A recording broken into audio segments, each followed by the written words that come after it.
Sir, ano Mr. po? President, sorry, in a senatorial debate, Attorney Vic Rodriguez again called on you to undergo a fair political test, citing the constitutional principle that public office is a public trust.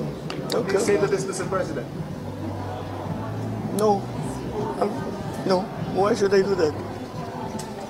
That's, what they say, public trust, public office, public has nothing to do with the political test, please. There's no, wala namang connection ng sinasabi niya.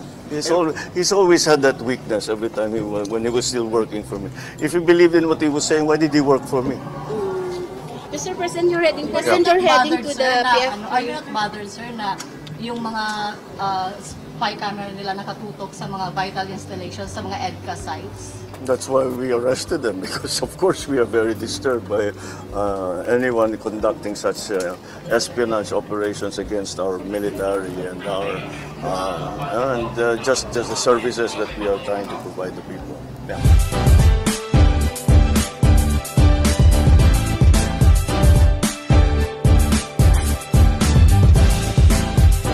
Adong Pilipino satisfied with this administration?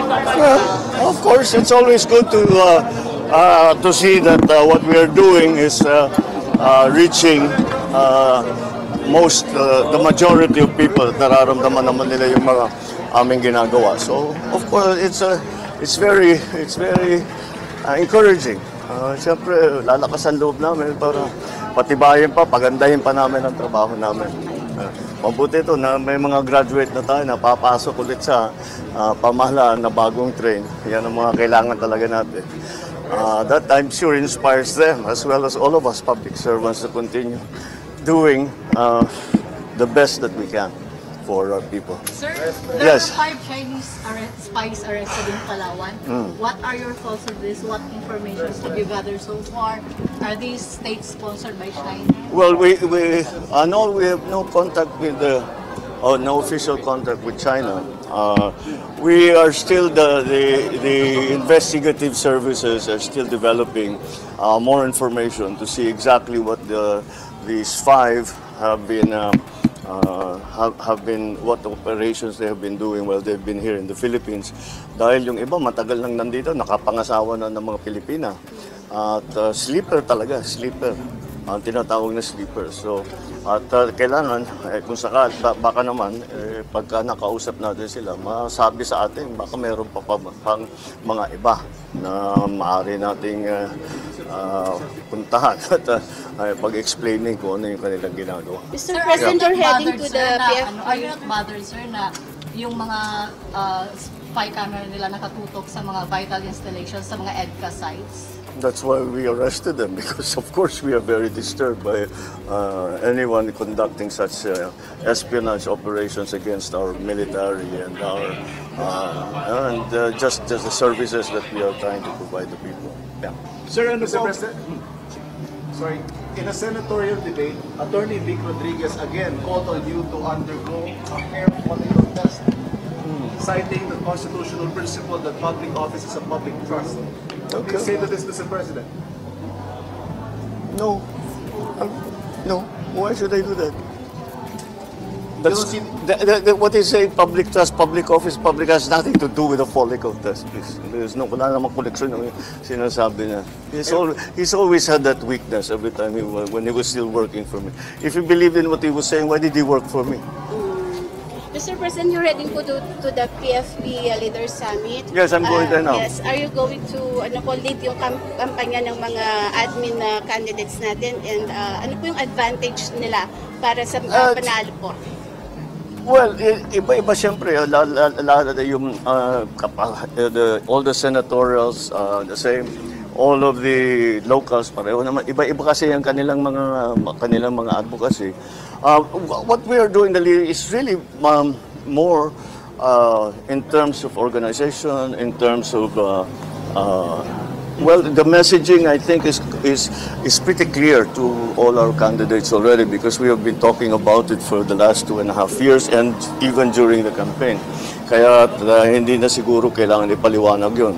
At Siguro, I'll try to, we will see kung ano nagiging problema sa bawat lugar, kung ano yung mga pangangailangan na may kakulangan sa ng iba't ibang kandidato. It's really gearing up already for the campaign. Sa tingin niyo po yung mataas yung SWS survey makakahatak po dun sa ating mga kandidato for 2025 midterm elections? Siguro, I'm sure it has an effect. Makakatulong.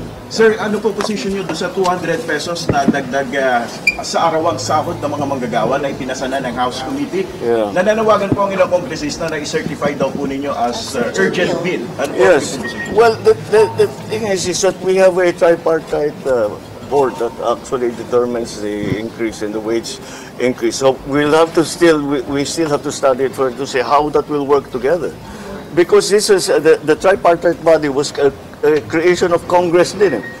Sila ang nagbuo niyan. Nagsulat sila ng batas at nagbuo ng ganyang klaseng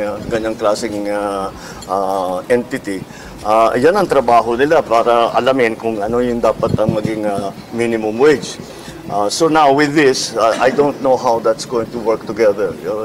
But we'll see. We'll try to resolve that because, as you know, it's very clear that tumataas ang bilihin. Nandiyan pa rin ang inflation. Hindi pa natin susubuan ng mabuti, ng kumpleto.